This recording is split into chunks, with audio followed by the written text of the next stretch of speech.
Este encuentro lo vamos a dedicar a Descartes, que es un filósofo considerado el padre de la modernidad. Eh, Sin lugar a dudas, es el padre del racionalismo, ¿sí? Y de todo ese movimiento que ocasionó eh, principalmente sus indagaciones. Pero, por lo general, en los manuales nos lo van a presentar como el iniciador de la filosofía moderna. Y esto va a responder a varias cuestiones. Una de ellas tiene que ver justamente con el giro que ofreció el pensamiento cartesiano en torno a la cuestión de la verdad y cómo abordar la problemática del conocimiento. Este es como un tema central que nos trae Descartes y que tendríamos que decir en ese punto que si bien uno de sus textos más conocidos es el discurso del método, y es un texto central para eh, indagar su teoría, para este punto vamos a trabajar con las meditaciones metafísicas, que fue un texto concebido para discutir con la comunidad científica de la época respecto de estos temas que tienen que ver con cómo validar el conocimiento y cómo alcanzar una verdad que sea una certeza para el cogito. Esto sería como un tema central dentro de su planteo. Meditaciones metafísicas es un texto que Descartes lo concibe, decía, para discutir con la comunidad científica de la época, y por eso es un texto que lo escribe originalmente en latín. Sale publicado en 1641 y recién en 1647 va a ser traducido al francés. Esto no es un dato menor porque la comunidad científica era la comunidad que tenía acceso, y la comunidad religiosa también, eran las comunidades que tenían acceso al aprendizaje del latín. Por lo general, la divulgación científica, todavía en el siglo XVII, se realizaba en latín. Entonces, ahí va a haber una diferencia con el discurso del método. El discurso del método es un texto que él directamente lo escribe en francés, porque es un texto que lo escribe para la divulgación. Eh, y la divulgación más allá del mundo científico. Entonces ahí ya encontramos como una diferencia importante en el encuadre de para quién está pensado estas meditaciones. Lo segundo que hay que aclarar es que él podría haber hablado de discurso metafísico, podría haber hablado de ensayo metafísico, sin embargo eligió este término meditación, que de algún modo recupera una práctica medieval y la instaura, ¿sí?, como, podríamos decir, el inicio de una nueva búsqueda. Porque esa meditación es una meditación de la ratio, es decir, meditar tiene que ver con esa acción que hacemos desde la razón, de analizar, de criticar, de poner en cuestión, ¿sí? De armar ciertas argumentaciones en torno a un tema. Entonces, esa meditación, ¿sí?, es una actividad de la razón, es una actividad, podríamos incluso decir, del espíritu. Entonces, en esa línea nos propone ingresar al ámbito de tener determinadas meditaciones en torno a la metafísica. ¿Y en torno a qué van a ser estas meditaciones? Bueno, fundamentalmente a los tres temas claves de la metafísica que tienen que ver justamente con la cuestión del alma o del yo, la cuestión del mundo, las cosas, y la cuestión de Dios. A ver, podemos decir, como bien sabemos, Descartes pone en duda al mundo, al hombre y a Dios. Esto no quiere decir que él crea que el mundo, Dios y los hombres no existen, sino más bien que los pone en duda, en pos de poder ver cuál es el modo de confirmar y afirmar científicamente su existencia. Uno tendría que ver ahí un cierto movimiento que proponen en las meditaciones metafísicas, que esto es un giro que en términos metafísicos y ontológicos, podríamos decir, es la, es la muerte preanunciada de Dios. ¿Sí? ¿Por qué? Porque ahí Descartes hace un giro respecto tanto de los antiguos como de los medievales. Uno podría decir, los antiguos, y por eso por lo general hablamos de una cosmovisión cosmocéntrica, los antiguos ponían en el centro el mundo, el cosmos.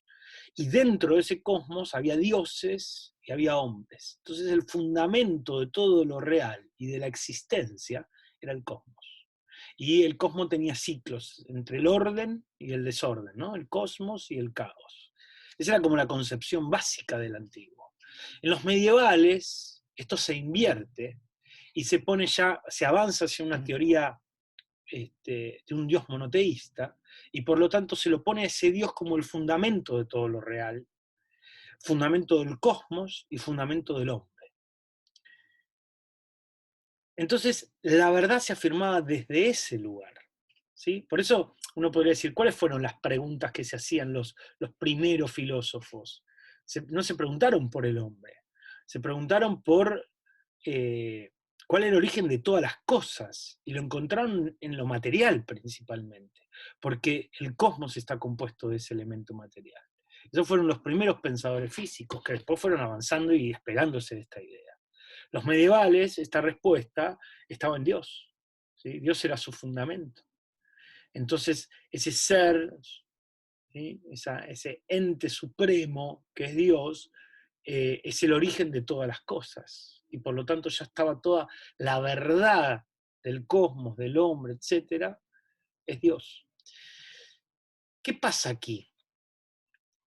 Descartes pone en cuestión todas esas enseñanzas, todas esas tradiciones en las cuales él fue formado,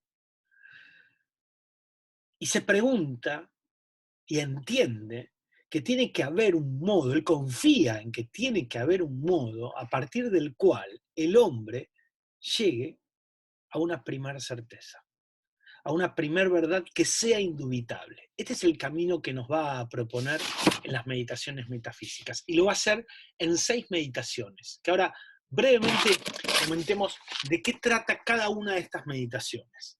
En la primera meditación, Descartes pone en duda todas las cosas, especialmente las materiales, es decir, parte de esos primeros conocimientos y contactos con el mundo que tienen que ver con los 5 sentidos, con la percepción del mundo.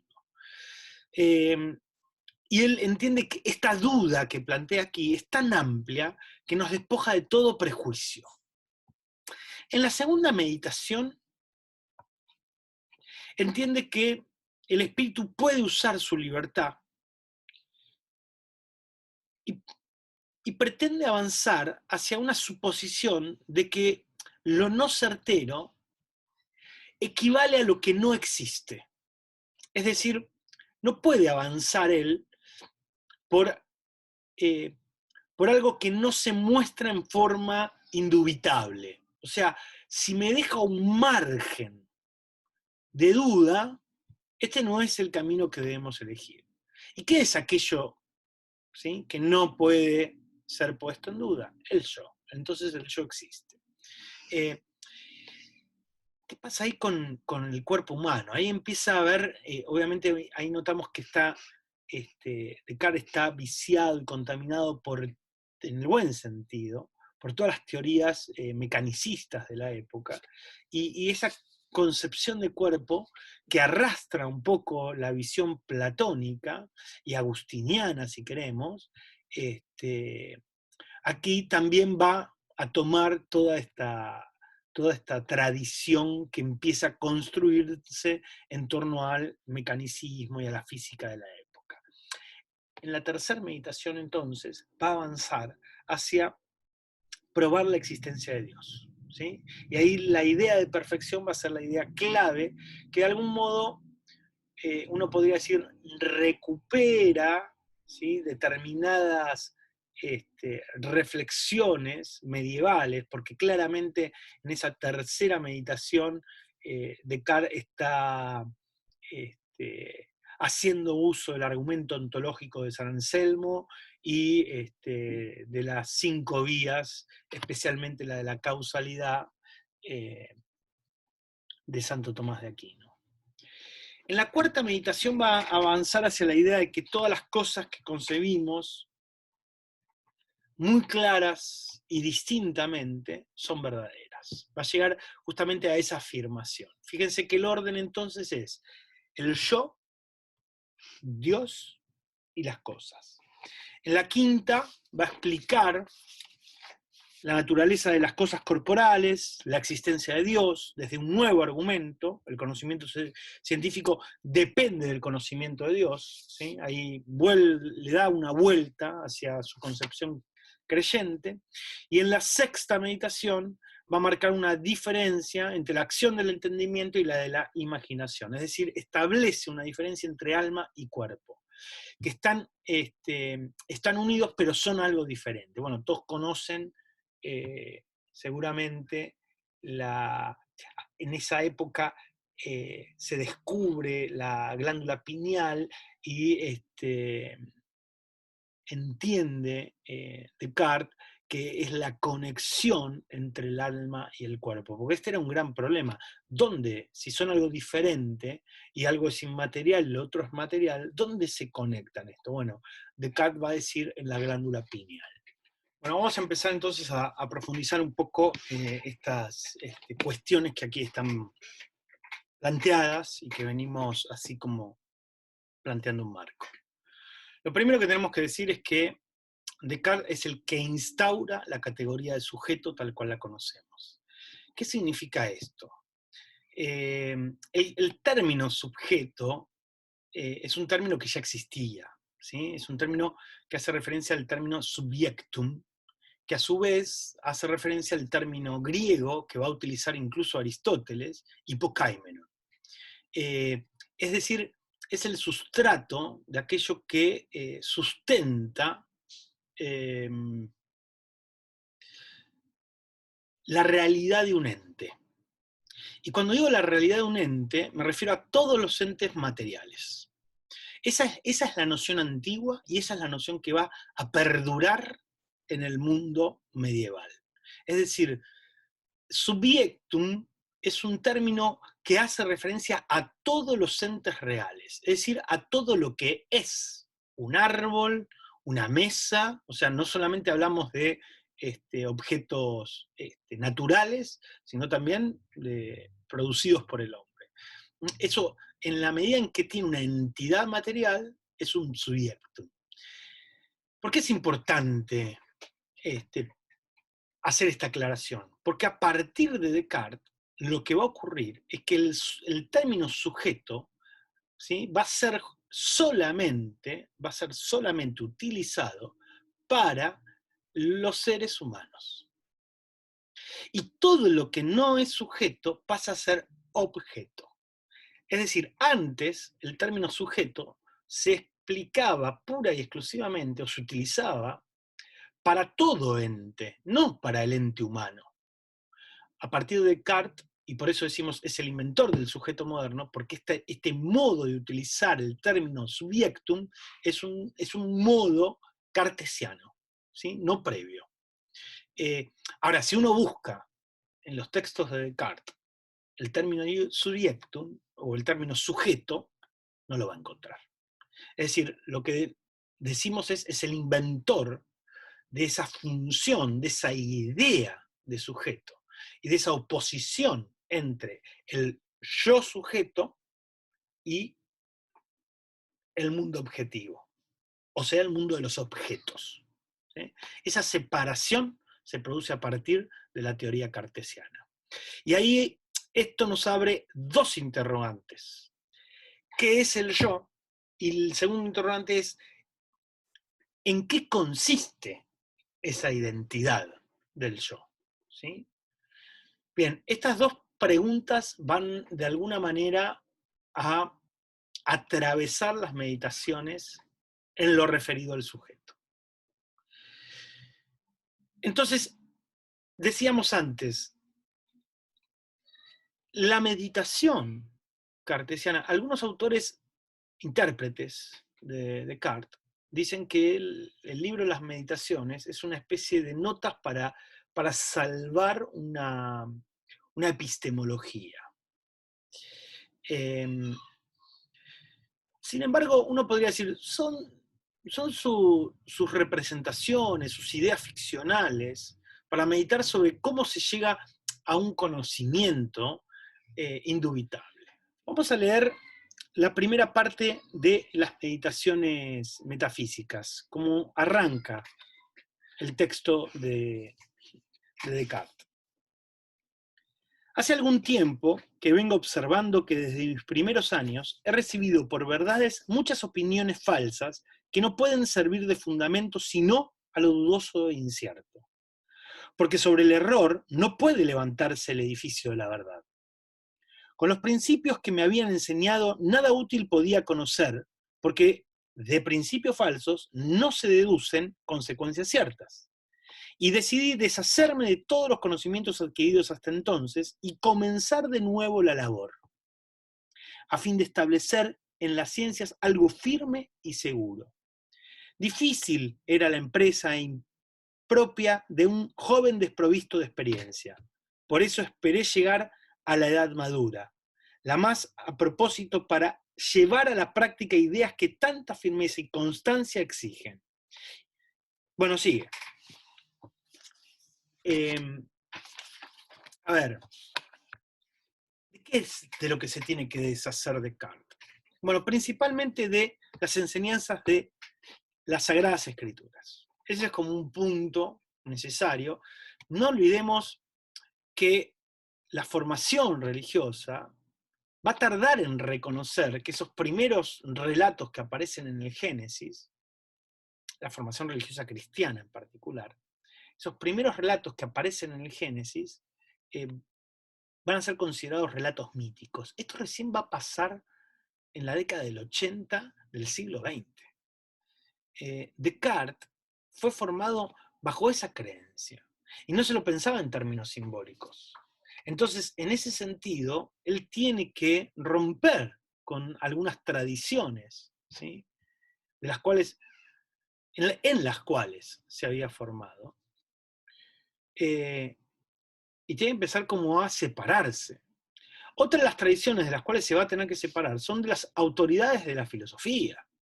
Aristóteles, Platón, Agustín de Hipona, Tomás de Aquino, etcétera, etcétera, en las cuales él había sido formado.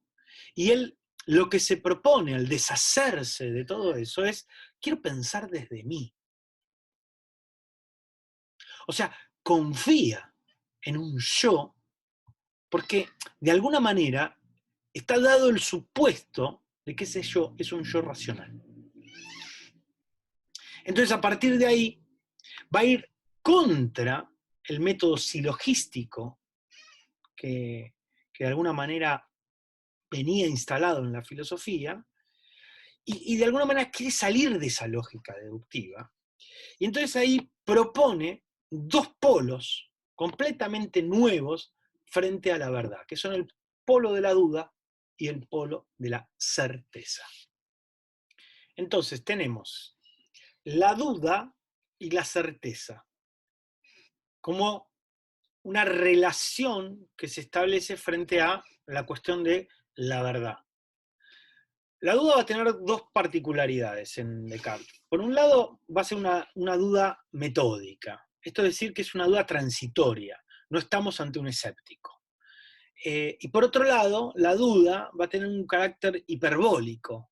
Es decir, que la verdad se aumenta o se disminuye, ¿sí?, sobre lo que se dice, justamente para ver si estamos ante una duda, a ver, radical, y en ese sentido, esa duda pasa conformar el lugar de lo falso. Yo necesito alcanzar un lugar de, o sea, o estoy ante la falsedad o estoy ante la certeza. Fíjense que la verdad en algún punto se convierte ya no en esa aletheia griega en la cual se descubre la verdad, se devela una verdad, podríamos decir también en la religión cristiana, sino que estamos ante la demostración de una verdad y por lo tanto entramos en el carácter de lo cierto o lo falso. Entonces, en ese sentido, nosotros tenemos que decir que respecto del conocimiento, la certeza vendría a ser el polo subjetivo del conocimiento, es decir, porque la certeza tiene que ver con el sujeto. Y por otro lado tenemos el polo objetivo del conocimiento que vendría a ser la verdad. La verdad que ahí es la relación del objeto. Entonces, nuevamente estamos en esa relación. En la relación del conocimiento hay dos polos, el sujeto y el objeto. El sujeto va a tener que ver con la certeza, ¿sí?, de haber alcanzado la verdad del objeto. Esa es un poco la relación que de alguna manera va a plantear. ¿Y cómo lo plantea? A partir del método de la duda. Ahora, ¿qué busca Descartes? Busca que el conocimiento sea claro y distinto, es decir, evidente por sí mismo. ¿Qué es lo claro? ¿O cómo debemos interpretar esto que menciona Descartes como claro? Es aquello que se percibe ante mí por la razón. Y lo distinto es lo no confuso que puede discriminarse de otras cosas. Es decir, cuando decimos claro y evidente, y distinto, estamos hablando de lo que es evidente por sí mismo. Y por lo tanto, no puede ser puesto en duda. Entramos en un terreno firme. En ese sentido, ese terreno firme va a ser, el fundamento. Ahí no hay ninguna duda, ¿sí? No hay ninguna duda. Entonces, para llegar a ese terreno firme, a ese fundamento de todo el edificio, que va a ser el cogito, tenemos que hacer justamente la aplicación de esta duda, que va a ser el método cartesiano. Y ahí podríamos decir que en el primer plano lo plantea en el sentido externo. Aplica la duda, aquello que me engañe una vez, me puede engañar siempre. Esos son los sentidos externos. En el segundo plano entra el cuerpo propio, es decir, en vez de pensar con intuiciones, busca principios objetivos. ¿Sí? No se deja llevar por las intuiciones, por las percepciones. ¿Sí? El tercer plano es el de los contenidos mentales. Eso también es puesto en duda. Porque él se pregunta, ¿estoy despierto o estoy soñando? O sea, fíjense que ahí hay tres planos distintos respecto del conocimiento. Entonces, en este último plano hay una cuestión entre la relación que se plantea entre el sueño y la vigilia, que es un poco parte de la tesis de la semejanza, ¿no? O sea, imágenes débiles contra imágenes fuertes, ¿sí? Esas imágenes débiles es aquello que hace referencia al ahora estoy soñando, y que diferencia de alguna manera el sueño de la vigilia. Pero las imágenes fuertes también me llevan al siempre estoy soñando. Entonces pongo en tela de juicio lo que capto y lo que siento radicalmente. Bueno, esto podríamos decir que de alguna manera es lo que va a terminar resolviendo en el libro 45 de los principios de la filosofía. Se pregunta, ¿qué es claro y distinto? Y entonces, lo claro y lo distinto, hay que aclarar ahí, es que se da en términos mentales. ¿Esto qué significa? Que él ahí hace como, podríamos decir, casi una relación con la física de Galileo. Porque él abre tres tipos de ideas: las adventicias, las ideas ficticias, podríamos traducirlo, y las ideas innatas. Que aquí aparece este problema de las ideas innatas que tanto le va a discutir el empirismo. Las ideas adventicias tienen que ver con esas percepciones sensibles en las cuales lo representado que viene hacia nosotros, lo percibido de las cosas, ¿sí? Genera una idea. Entonces, ahí tendríamos lo que estaría concebido dentro del grupo de las adventicias. Eso significa que esta idea de que la idea adviene ¿en qué? O adviene a partir, mejor, de la percepción. O sea, adviene en la experiencia, podríamos decir. Por otro lado, tenemos lo que son las ideas ficticias, que son las ideas construidas. ¿Construidas por qué? Por algo se llaman ficticias, por la imaginación. Es decir, es lo que nosotros diríamos es lo representado que formamos pura y discrecionalmente a partir de nosotros mismos. ¿Sí? Es decir, las ideas adventicias tienen una relación con los objetos. Las ideas ficticias son ideas que surgen a partir de las otras ideas, o de otras ideas ficticias también. Es decir, pueden partir a partir de las adventicias, a partir de las ficticias mismas, o pueden ser construidas también a partir de las ideas innatas, que también están ahí presentes, que son innatas porque ya nacemos con ellas. Para Descartes, las ideas innatas van a tener que ver con ideas que hacen referencia a la extensión, al pensamiento, a la sustancia, al número y, obviamente, a Dios. Que tiene que ver con aquello, lo representado que ya está dado en la constitución esencial del representar humano. Es decir, son parte del pensamiento. Y uno podría hasta pensar esto. Si bien no lo dice en estos términos, uno podría pensar que son la condición de la posibilidad del pensamiento. Y que obviamente ahí va a aparecer, como podríamos pensar, el coletazo de lo que algunos medievales van a llamar las ideas divinas, o los ejemplares divinos, y obviamente también las ideas platónicas, ¿no? O sea, ahí vemos como toda esa relación que Descartes las ubica en el yo pienso, en el ego, ¿sí? en la razón humana. Las consecuencias principales de esta tesis, algunas ya las mencionamos, las ordenamos un poco como para ir cerrando la idea. Por un lado, hay una cuestión que tiene que ver con la posibilidad universal de la ilusión, en esta idea de soñando ahora, ¿sí? Es decir, del soñar ahora hay un salto al soñar siempre, porque ahí aparece la posibilidad de la existencia de un genio maligno que nos está siempre engañando. Entonces, esa posibilidad universal de la ilusión, ¿sí? se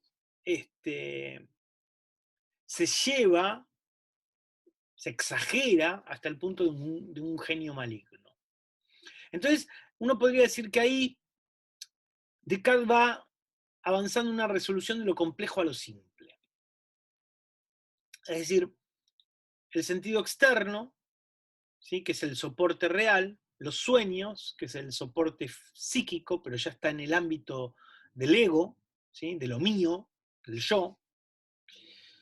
El genio maligno, que es el soporte irracional, ¿sí? es como un fondo irracional anárquico que plantea ahí Descartes, pero que no es un argumento, es una amenaza. Porque, a ver, me quedo con todo, pero nada es verdad. Entonces, es como que le quito todo fundamento a lo real. Hay un punto interesante, que es Descartes, cuando avanza hacia lo del genio maligno, en algún punto escapa de la pregunta por la existencia de Dios. Porque si el genio maligno es algo real, esto implicaría que lo que pongo en duda es la naturaleza de Dios. No pongo en duda su existencia. Entonces, algo que pareciera ser que es lo que emprende, que después incluso termina afirmando, en, en la tesis del genio maligno no está cuestionada esa existencia. Ahí sí encontramos en estas primeras meditaciones el avance hacia la afirmación central de toda esta meditación, que es yo soy. Esta es la primera certeza. Afirmo el ego porque es ese ego que obviamente en la construcción latina, en la traducción al castellano se pierde la idea del pronombre personal. Nosotros no utilizamos, no decimos yo pienso, decimos pienso. En el latín, como en otros tantos idiomas, se utiliza el pronombre personal, y está bueno utilizarlo, en este caso el ego pienso, ego cogito, ¿sí? Yo pienso, porque afirma justamente que la primera certeza es la primera certeza de una singularidad, de un ego singular. Es decir, en esa afirmación, lo único de lo cual no dudo es de mi existencia. La existencia del resto de los seres humanos está puesta en duda porque yo no sé si ese otro que estoy viendo es real o no es real. ¿Es ficticio o no es ficticio? Yo no sé si estoy soñando o no estoy soñando. Lo que sí sé es que yo, en cuanto sueño, y si el soñar es una actividad mental, existo. El sueño no es justamente la experiencia que él va a utilizar. Esto lo podríamos afirmar recién a partir de Freud. Pero uno podría decir que todas las operaciones mentales de un cogito, ¿sí?, de un ego, confirman la existencia del ego. Fíjense que cuando, de ese ego, fíjense que cuando en la segunda meditación dice, ¿qué es una cosa que piensa?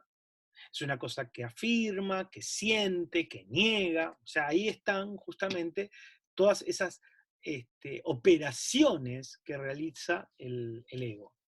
Entonces, de alguna manera, al decir es una res cogitans, está diciendo es una cosa que piensa y está volviendo, ¿sí?, a un principio sustancialista del yo, pero objetivado. Es decir, esa noción de sujeto que hablamos al principio, ¿no? Es decir, el subiectum. Hay un sub que, subiectum, o sea, que sale hacia afuera, pero el sub es lo que soporta esa salida. Entonces, evidentemente, hay una sustancia, hay un sustrato, hay un hipo, ¿sí?, del hipoheimenon, que es justamente el fundamento de ese ego, y por lo tanto, obviamente, de ese sujeto. Ahí claramente se despega de los medievales, obviamente también de los antiguos. Es cierto que a veces el uso del término, de estos términos en Descartes todavía son ambiguos, ¿no? A veces estamos ante una transición, entonces la terminología todavía no es tan pura. Después ya va a quedar como muy clara esta distinción entre el sujeto y el objeto. En esta afirmación entonces del yo pienso, luego existo, encontramos la dimensión de lo que podríamos decir el quod, es decir, el yo soy, me da el quod, es decir, no sé qué soy, pero sé que soy. ¿Sí? Es decir, ahí vemos como una distinción que debemos entender. Soy algo que existe, no sé qué es esto que existe, pero existe. ¿Sí? Esa es como la primera formulación del cogito. Podríamos decir que todavía no afirma los atributos de ese cogito, pero afirma la existencia del cogito. O sea que hay una afirmación en algún punto, fíjense, es desde el punto de vista del conocimiento, yo, a partir del yo, logro confirmar el sustrato ontológico de ese sujeto. Pero es a partir justamente de una afirmación que va a estar vinculada al ámbito nociológico. Entonces, esa es como una primera, ¿sí? Afirmación que aparece en esa formulación del cogito. La segunda tiene que ver con esta cuestión del pensar. Ahí sí aparece un atributo del ego, ¿sí? Es decir, el cogito es cierto. El cogito plantea esa relación con el estar, ¿sí? Que vuelve sobre el yo. Es decir, ahí habría una especie, digamos, incluso podríamos decir, de límite temporal, porque, porque me permite, ese ego se me presenta como un ego epistemológico, ¿sí? Podríamos decir, es la concepción del sujeto epistemológico, o el sujeto epistémico, como diría Piaget. Es decir, ¿por qué? Porque aparece esa conciencia reflexiva, y que logra afirmar su propia existencia. Pero no solo la afirma, ¿sí? Sino que sabe que la afirma. Entonces aparece esa dinámica, logra salir de uno para alcanzar la certeza, incluso la certeza absoluta, que va a terminar siendo Dios, ¿sí? Que eso aparece justamente como, podríamos decir, como el garante externo de toda la realidad. Porque lo que va a pasar en las siguientes meditaciones es que Descartes primero afirma ese yo, pero una vez que afirmó el yo, va a salir a buscar la confirmación de que aquello que percibo en la realidad también es real. Porque estaba puesto en duda, pero eso no quiere decir que él no entienda que tiene que tener un carácter de certeza sobre la realidad. Eso lo va a encontrar en la afirmación de Dios, que es perfecto, y si es perfecto, existe, entonces ese ideal de perfección y de existencia tiene que ver justamente con que no se puede concebir, ahí es, uno podría pensar, ahí es donde recupera toda la formación medieval en algún punto, pero en un segundo paso. El primer paso ya estaba dado. Ahí es donde pone el fundamento antropocéntrico, podríamos decir. Entonces, Dios va a terminar siendo el garante de todo lo real, no del yo, ¿sí? Porque el yo, en algún punto, se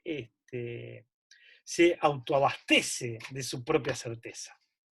Ahora, falta, ¿sí?, una segunda cuestión. El quod ya lo resolvió Descartes, pero falta el quid, es decir, falta la esencia. ¿Qué soy? Entonces ahí aparece la dimensión de la sustancia pensante. Es decir, esa idea de soy una cosa que piensa, primero que atrapa en sí toda la idea de el entendimiento, la razón, el espíritu. Ahí podríamos decir,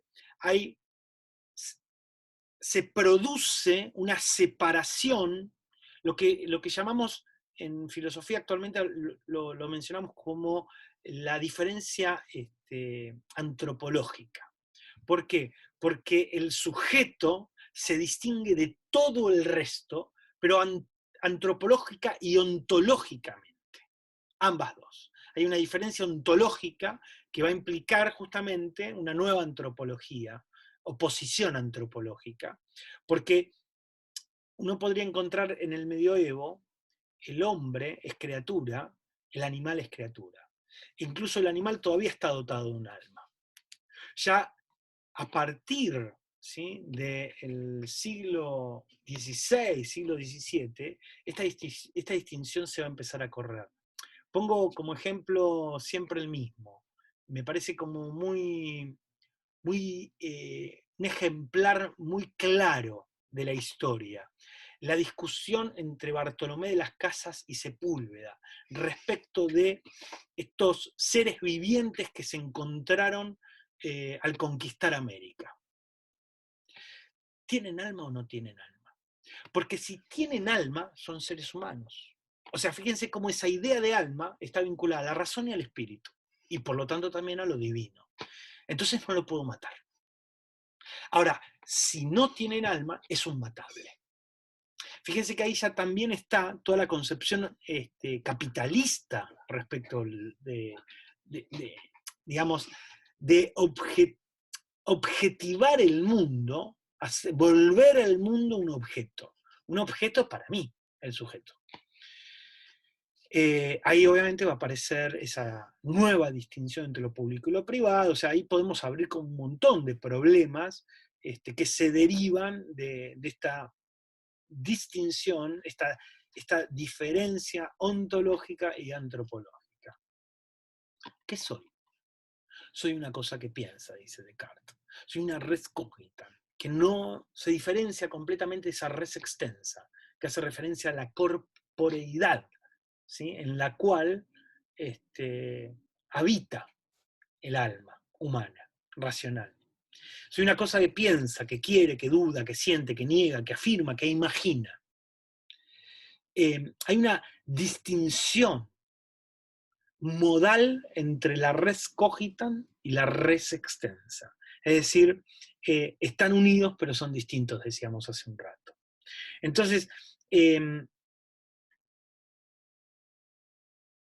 uno podría decir que toda esta definición, ¿sí?, que va apareciendo en torno al cogito, al ego, al alma, a la razón,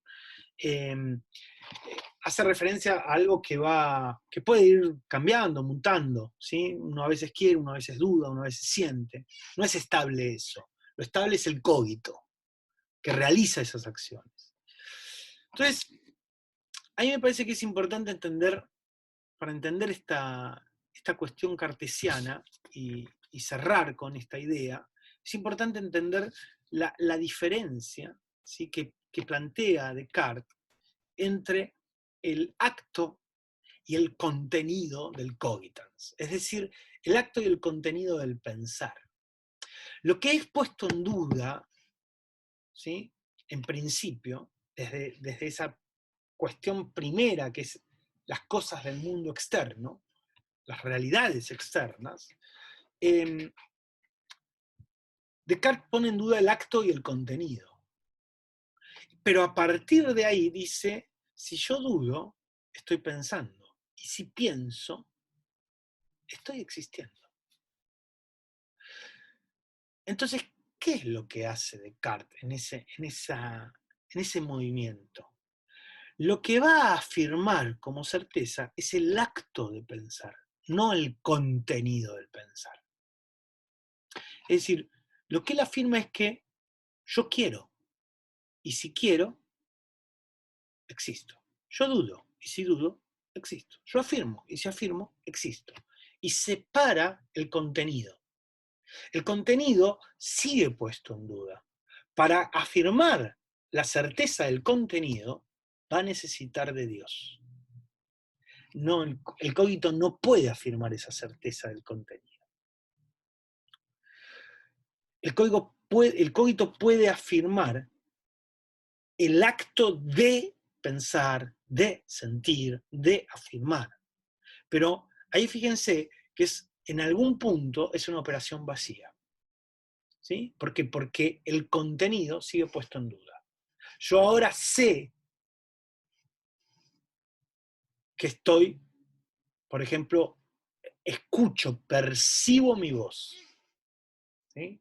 Entonces, en cuanto que escucho y percibo, yo no sé si lo que escucho y lo que percibo es real, ese contenido de la percepción. Yo no sé si es real, pero estoy percibiendo. Y en cuanto que estoy percibiendo, tengo esa conciencia reflexiva del acto, del cogito. Y por lo tanto ese cogito existe. ¿Sí? Confirma su existencia. Y ahí, última aclaración, muy obvia, pero necesaria. Cuando afirmo ese acto del cogito, no estoy diciendo que porque pienso, existo. Estoy diciendo porque pienso, puedo afirmar que existo. Porque Descartes claramente entiende que si no existo, no puedo tampoco pensar.